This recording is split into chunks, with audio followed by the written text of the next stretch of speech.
Okay, so I'm in the studio today with Greg Marshall from the duo Morrisey and Marshall. Greg, welcome to Camden Town Radio. How are you doing, Howard? Thanks for having me down. We're good, thanks. You're welcome, and it's great to have you on the show. Cheers, man. That's great. And whereabouts are you guys from? We're from Dublin originally, and we moved to London. It must have been about 8 or so years ago, Right. and yeah, been gigging and playing ever since. All right. So did that coincide with when the band was started? Well, we actually had a band in Dublin, a kind of a rock and roll band. We played all around, really one of the best venues in Dublin. We kind of did it all there, and then we decided to move to London. And when we moved, it was just the two of us, so that was kind of the end of that band. And we started up this duo, Morrisey and Marshall, because all we had were two acoustic guitars and our two voices, so that's kind of where the sound came from, because we had to do as much as possible with what we had, you know. Yes. So yeah, that pretty much, about a year later after we moved over, so about 7 years we've been going as Morrisey and Marshall now. Right. And I know it's quite a lively scene in Dublin, so it must have been a good place to get started and get gigging. Oh yeah, it's brilliant, and it's getting better now as well. Yeah. We're always back and forth playing in Dublin. Oh, right. We love it, you know. But we just at the time we just fancied the change of scenery, you know. Yes. Well, certainly plenty going on in both cities, so good to be able to do gigs. Yeah, definitely. In both cities, yes. Oh, that's great. Would you describe? I've seen you described as folk rock and roll. Would that be accurate? Yeah, it'd be a folk and roll almost. Because we kind of have. We're not kind of folk in a kind of terms of kind of a mellow kind of sense. Yeah. We have elements of kind of rock and roll indie, and then the 60s rock and roll. Yes. Like the Kinks or the Beatles. So that's probably fitting. Yes, and you mentioned the Beatles there. What other influences do you have? Yeah, well, as I said, the 60s is a big influence. Simon and Garfunkel, the Everly Brothers, and then a lot of 90s bands like the Verve, Ocean Colour Scene, Supergrass, yeah. Ah, okay. Yeah. Yes, that makes sense, yes. In terms of your stage setup, is it usually the two of you as a duo, or do you ever add any additional musicians? The core of the band is us two. Yes. And are you both guitarists, or how does that? I'm kind of play more of the kind of the leady bits in the songs, and Darren kind of provides the kind of the rhythm. Right. But we have different setups depending on what.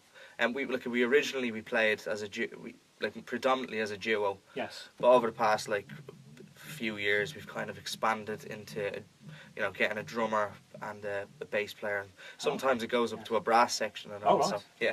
So it depends on the venue, but you can scale up. Yeah, you're as comfortable doing an acoustic duo as you are a full electric setup. Yes. Well, that's good. It means you can play a wider range of venues there. Yeah, definitely. Yeah. Yes. That's great. And I believe one of your features is harmony vocals. Yeah, that's kind of as I said, when we kind of moved over, the two voices were kind of the thing that kind of filled out the sound. And I actually didn't do that much singing originally. Originally I did the old and ooh and stuff like that, in the old band. But so Darren was the main singer. Yeah, exactly. Yeah. Yes. But this, it's kind of it's close harmonies and pretty much the whole way through the song, right. you know. So that was really good to me. Good for me to get that going. So yeah, that's one of our signature sounds. So you kind of equal vocal duties, really. Yeah, exactly. Yeah. All right. And in terms of songwriting, does that also occur with both of you writing songs or individual songs? How does that? It varies a bit, but mainly Darren would kind of come up with the bones of the songs, and he would write the lyrics, and then I would come in and kind of add the harmonies, and then kind of the kind of leady parts and kind of other different parts. Yes. And that's pretty much how it works. Yes. With and do you find yourself doing writing in the studio or on the road? Mainly, see, we used to live together as well. Yeah. So we were writing lots of songs, but now we live a bit apart. But Right. we kind of write our own kind of parts now and bring them together when we see each other. Okay, You know, yes. so yes. it's still going. Yes. Or do you do any online collaboration before you meet? It's we're trying to get that going. Yeah. But it was both use kind of Logic, you know. So it's kind of Yes. that's a good way of Swap tracks. Exactly. Yeah. And we can just add parts. Yes. Oh, that's right. That makes sense. Yes. And I believe you have played in Camden Town before. Yes. About 2 years ago. It was our second album launch gig. We actually played the Camden Assembly Rooms. Okay. Which was absolutely amazing. It was packed. It was kind of a bit of a party atmosphere. We got beach balls. We kicked them everywhere, and we. Darren had a nice moment where he was like, you know, saying thank you to the crowd, and the crowd went really silent, and then one guy at the back just heckled and ruined the moment. But it was funny though. And also we've recently we played Dingwall's, Dublin Castle. Oh yes. Yeah, a lot of venues there. The Spiritual Bar as well. Okay. Really cool. Yes. Yeah, there's so many great venues in Camden, isn't it? All right, so you're gaining a following on the Camden circuits. Yeah, I think so. Yeah. Yes. That's great. And your album 2 years ago, what was the name? It was called We Rise, and that was kind of a full band setup, you know. Okay. We had like a bit bigger production on that one. And that was your second album. It was, yeah. Yeah. So your first album, was that a more acoustic? Yeah, it was more acoustic, but it's still a band, like, you know. Right. Yes. So what happened was with the two albums. So we released On So It Began, which is our first album, then We Rise. Yes. And because we perform as a duo and also a band, we kind of got a bit of a split, you know. Right. Like the acoustic and electric Bob Dylan thing. You know? Okay. Yes. Yeah. So fans liked us playing as kind of an acoustic duo, and some liked us playing as an electric band. Right. So we decided to record, We Rise again acoustically. Okay. And then recently we did, and so it began again acoustically. So right. It's kind of giving people everything, you know. Yes, and is that the latest album then, the acoustic version of And So It Began? That's right, yeah.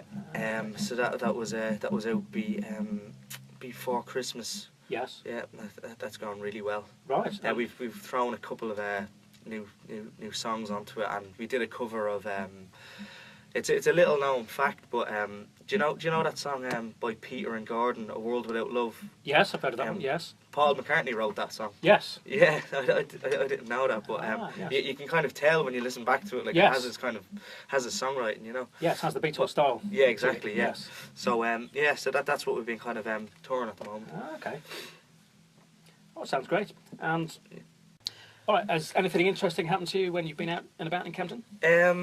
Well, yeah, when we went to see the Fratellis. Oh yes. We that was in the Kentish Town Forum. Yes. And we ran into Stuart Pearce. Oh right. Which was really cool. He was a really nice bloke. What, in the bar Crazy. before the gig or? No, it was actually he was at the venue. He was front row. Oh right. In the circle. So right. we had a good time with him. Yes, no, I know he does like his music, certainly. Yeah, big time. Yeah. Yes. I think that might be one of his favourite bands then. Yeah, I think so. Yeah. Yes. You perhaps have to try and get him to one of your shows then. Yeah. We didn't exchange numbers. I think we had too many points to actually do something yes. like that. Probably quite surprised it was him. One of those double take moments. Yeah. we got a snap with him, so yes. that's for the memory book. Okay, now with one of you with the surname Morrisey, has that ever got confused with the Morrisey? A couple of times, yeah. Most recently, we played at the Troubadour. Oh yeah. In January, and yes. Down in Kensington. Yeah, that's right. Yeah, and we were before we were about to go on. We were talking to this kind of couple who were nearby, and I don't think they knew who we were because they asked us and said, "Is the Morrisey playing tonight?" Ah, right. And I was like, "What?" No, Morrisey and Marshall. And he said, "Oh, well, it says on their website that it's Morrisey playing." I was like, "Really? God, like that's fairly cheap, £6 to get in yes. to see Morrisey, you know. Yes. But yeah, they were pleasantly surprised, hopefully. Yes. And they enjoyed it. So. I think it's good to have in your band title because because Darren's surname is Morrisey, so I think that's. Yeah. I think it's good to have. Yeah, exactly. Yeah. Having the title, certainly. Yes. Okay. Now, in terms of types of guitars, are you both playing nylon string acoustic guitars? No, just steel string. Darren plays a Martin and I play a Guild. Okay. And when we're doing the electric setup, I kind of tend to play either kind of a Telecaster or yes. else an Epiphone Sheraton. Oh, right. Okay, yes. Which is really cool. You can get so many different sounds out of it, you know. Yes. In terms of your acoustic gigs, could you do a gig without amplification? Yeah, we've done it. We've done it before. Yeah. Like we've played in. Sometimes we've done proper unplugged in the likes of the Prince of Wales. We've just kind of sat in the corner, played a gig, you know, full, just project out, you know. Yes. So I think we've got that kind of feather in our cap because we used to kind of busk back in the early days. So we're used to kind of that that type of performance, you know. Oh, that's quite interesting. So some of your early performances were busking on the streets, were they? Or? Yeah, we used to. When we first moved over, we busked in Hampstead. Okay. Yes. Opposite the kind of creperie and the yes. Barclays there. Oh right, yes. And that was that was really cool. Yeah. Yeah. Oh, it can be a great experience. Yes, before you perform in a venue to gauge audience reaction and so on. Yeah, definitely. Yeah. Well, they seem to be generous enough anyway, and it kind of paid the bills and helped pay the bills anyway initially. So it can be a great way to hone your craft, and particularly if you end up with a big crowd of people around you, you know you're onto a good thing. Yeah, exactly. Yeah, 100%. Yeah, it's always good because you see the kids walking by and they kind of stay there, and then the parents have to stay there and watch. So that's a good crowd builder. I know some artists who still do busking because, even though they're established, they might be trying out new material and they just want to do that in the public space rather than in a venue straight away. Yeah. A lot of bands kind of on the day of a gig, like they'll just play around like it happens in Dublin anyway. Okay. And there was one time where it was actually after a gig we supported the Magic Numbers in Dublin. Yes. And after the gig, we decided at the front doors to all of us, including the Magic Numbers, to all play a lot of songs. Oh, and right. there was a huge crowd gathered around. Yes. That was amazing. Yeah, well, sometimes the spontaneous moments can be the best. Yeah, definitely. Yeah. In these venues, yes. And certainly with your strong vocals, I guess that does add to the sound. If you're not plugged in, then with strong vocals, that is giving overall a good volume without having to be plugged in. Yeah, 100%. Yeah. Yes.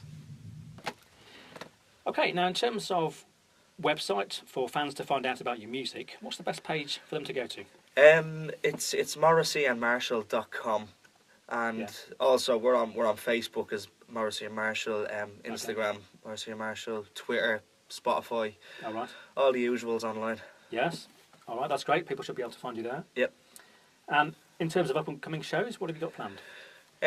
So we're actually in April we're going to be touring with the Magic Numbers. We're going to be supporting them, and then we're going to be playing some dates in Ireland.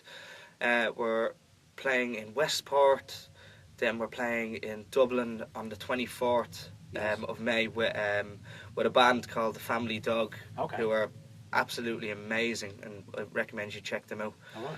And we're playing the 25th, 26th, and then we're trying to get it's unconfirmed, but we're trying to get a London date very soon. But you have the website there. Keep an eye on it, and you'll see where to catch us. Okay, that's great. Okay, Greg. Well, thanks very much for joining us, representing Morrisey and Marshall on Camden Town Radio today. Pleasure. Thanks very much, Howard. It's been great to have you on the show. Cheers, man. Hello, this is Greg from Morrisey and Marshall, and thanks to Camden Town Radio for having me on, and we hope to play a gig in Camden Town very soon. Thank you.